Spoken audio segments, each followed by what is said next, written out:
Hi అన్నలు, hi అక్కలు, hi చెల్లెళ్ళు, హాయ్ తమ్ముళ్ళు, మీ అందరికీ రక్షాబంధనం శుభాకాంక్షలు. నా తరపున కూడా రక్షాబంధనం అంటే రక్షించేవాడు అన్నయ్య.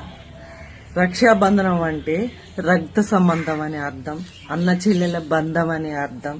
రక్షించేవాడే అన్నయ్య. ఆడపిల్లకి కొండంత ధైర్యం ఒక అన్నైనా తమ్ముడైనా. అత్తగారింటి దగ్గర ఉండే అమ్మాయి తన అన్నయ్యకి పువ్వు కట్టాలని ఎంతో ఆరాటంతో పుట్టింటికి వస్తుందండి. మీరు తనకి బట్టలు పెట్టకపోయినా బాధ లేదు, డబ్బులు ఇవ్వకపోయినా బాధ లేదు.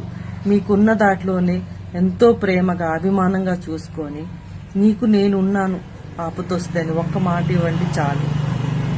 నాకైతే బెదర్స్ లేదు. ఎవరైనా నన్ను సిస్టర్గా అనుకుంటే హాయ్ సిస్టర్ అని కామెంట్ చేయండి. మీ అందరికీ హ్యాపీ రక్షాబంధనం. అందరూ మంచిగా జరుపుకోవాలి. అన్నదమ్ములు, అక్క చెల్లెలందరూ హ్యాపీగా ఉండాలని మనస్ఫూర్తిగా కోరుకుంటున్నాను.